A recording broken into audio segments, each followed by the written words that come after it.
Yesus berkata kepada orang itu, "Berdirilah dan pergilah, imanmu telah menyelamatkan dikau." Saudara-saudara, ini adalah kata-kata profetis. Kata-kata profetis itu kata-kata yang keluar dari Yesus dan menjawabi situasi saat itu. Dan kiranya kata-kata profetis ini juga hari ini berlaku dan menjawabi situasi kita. Sejauh dikatakan oleh Yesus tadi, mungkin Yesus hanya melihat, nek orang Jawa ngomong saiprit, tahu toh. Saiprit itu saking sithike, hanya dilihat sedikit aja iman itu menghasilkan suatu yang dahsyat. Dan Yesus berkata, imanmu menyelamatkan. Karena keselamatan itu hal yang krusial bagi setiap manusia. Kalau menyembuhkan, ya itu hanya sakit penyakit jasmani. Tapi kalau menyelamatkan jiwa. Ya. Saudara-saudara, tidak ada siapapun manusia yang bisa melihat iman seseorang. Betul begitu? Saya Romo tidak bisa melihat iman Anda. Apalagi Anda umat biasa. Tidak bisa melihat. Tapi bagaimana tiba-tiba kata profetis ini keluar dari bibir Yesus? Berdirilah dan pergilah, imanmu telah menyelamatkan dikau. Siapa orang ini? Saudara-saudara yang terkasih, kemuliaan dan kuasa itu hanya milik Tuhan. Seluruh kekuasaan yang ada di dunia ini milik Tuhan sejatinya. Maka kita itu hanya dititipi dan disuruh mempertanggungjawabkan. Contoh misalnya seorang pemuda setelah menikahi seorang gadis, mereka berumah tangga. Suami itu punya kuasa atas hidup rumah tangga itu. Tapi juga bukan suami itu, yang milik Tuhan. Ya, segala bentuk kita itu hanya dititipi, kuasa itu, kemuliaan dan kuasa itu hanya mutlak milik Tuhan. Jadi jangan kita pakai sembarangan seperti dalam bacaan pertama tadi kalau kita dengar dari kitab kebijaksanaan, ya, bahwa para raja memerintah orang banyak bermegah karena banyaknya rakyatmu. Condongkanlah telingamu, sebab Tuhanlah yang beri kalian kekuasaan. Bahkan kalau kita masih sendiri, kita pun punya kuasa, terutama untuk apa? Untuk diri kita. Ya. Tetapi toh kita tidak bisa memberi jaminan bahwa kita akan hidup terus. Itu berarti kan kuasa itu bukan mutlak milik kita. Jadi jelas itu miliknya Allah. Jadi untuk apa kita itu mencari kuasa-kuasa dalam segala bentuknya? Tidak ada gunanya. Tapi kita melihat kehidupan sekarang, bukannya sekarang dari dulu, bagaimana setiap orang mengejar kuasa, ambisi. Lalu akhirnya membengkalikan yang lain. Kamu itu dipasrai diberi rakyat banyak supaya kamu itu memperhatikan rakyatmu. Bagaimana Paus Leo Agung yang kita peringati hari ini, dia membela iman, menyelamatkan jiwa-jiwa umatnya dari apa? Rongrongan penyesatan, bid'ah waktu itu, manicheisme, pelagianisme, ya, dan lain-lain. Dia menjadi garda terdepan untuk membela dan beri ajaran yang benar kepada para bid'ah itu. Kembali lagi kepada tadi, bagaimana Yesus bisa tahu iman ke-10 orang kusta itu, ya, yang telah menjadi tahir. Diceritakan tadi bahwa ketika Yesus memasuki kota Samaria dan Galilea, dan itu kota di luar Yahudi, datanglah 10 orang kusta menemui dia, ya. Dan mereka berteriak, "Yesus Guru, kasihanilah kami." Bagaimana Yesus bisa melihat iman yang satu saja itu? Iman yang bagaimana yang bisa dilihat Yesus? Ya. Toh Anda menemukan di sini. Imannya di mana? Ya, makanya manusia menyadari kemuliaan dan kuasa itu milik Allah, itu adalah salah satu ungkapan iman. Ya. Belum tindakan iman, ungkapan iman. Kita bingung, ungkapan iman dan tindakan iman itu bagaimana? Anda berdoa pergi ke gereja itu ungkapan iman atau tindakan iman? Nah, bingung toh? Anda berdoa pergi ke gereja itu tindakan iman, ya.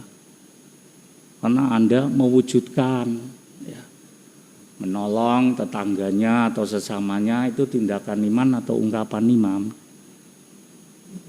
Tindakan iman ketika engkau beraktivitas melakukan hal-hal yang baik. Lah ungkapan iman itu gimana?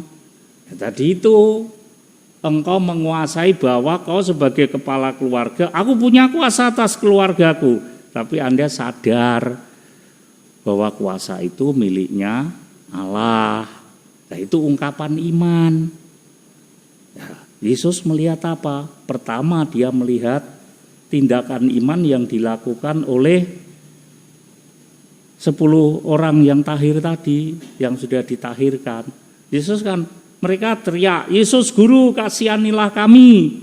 Lalu Yesus memandang mereka dan berkata, "Pergilah, perlihatkanlah dirimu kepada imam." Mereka kemana terus?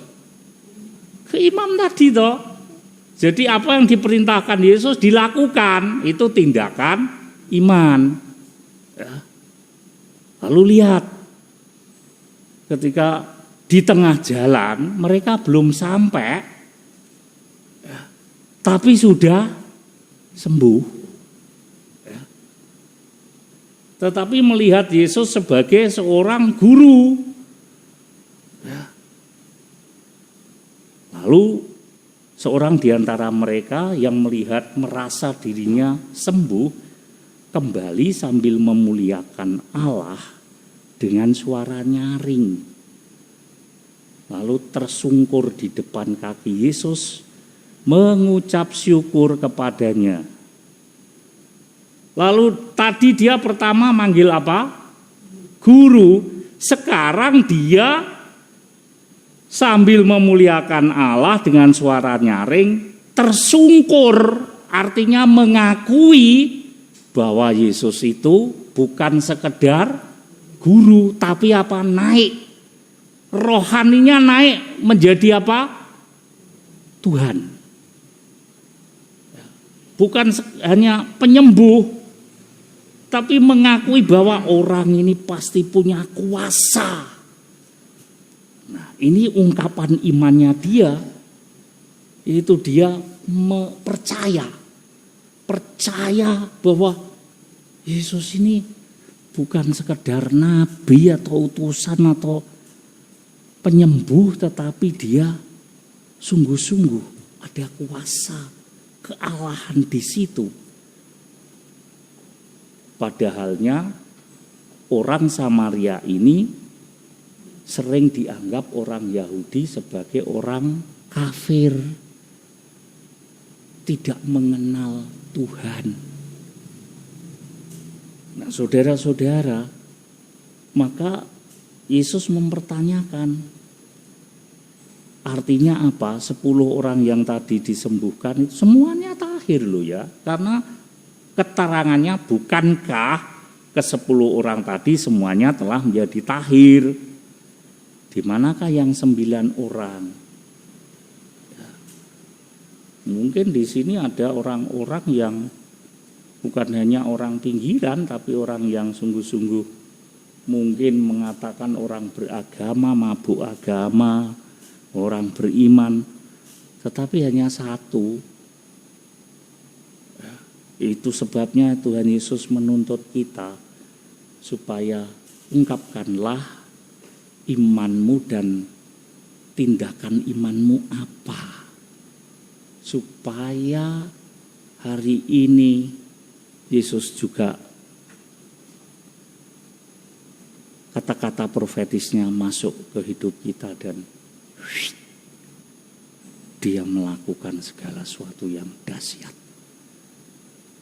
Ya kalau Anda tidak punya iman ya bukan Yesus tidak mau. Tapi imanmu itulah yang menghalangi.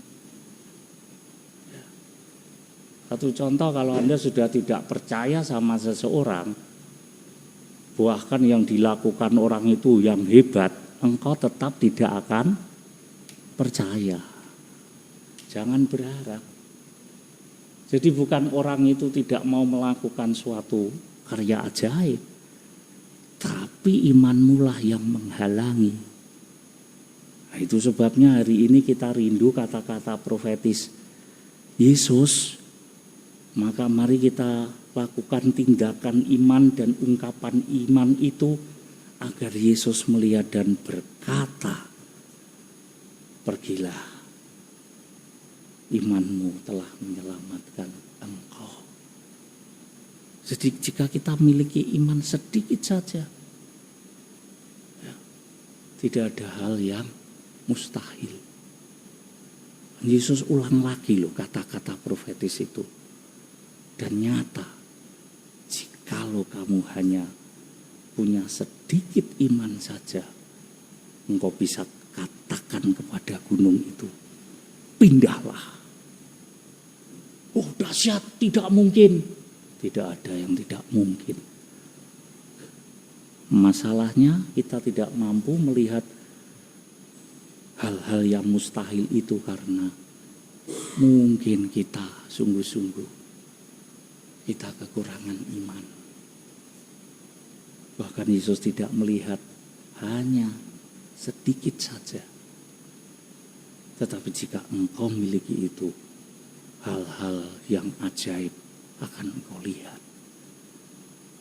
Maka marilah kita pada perayaan Ekaristi ini, kita mohon kepada Santo Leo Agung yang hari ini kita peringati supaya ia mewariskan spiritualitas itu, ajaran-ajaran iman yang telah diajarkan oleh para rasul, oleh Yesus lewat para rasul, kita imani, kita ungkapkan dan kita lakukan tindakan iman itu, agar kita juga mendengar hari ini Yesus berkata di tengah-tengah kita, berdirilah dan pergilah, imanmu menyelamatkan dikau.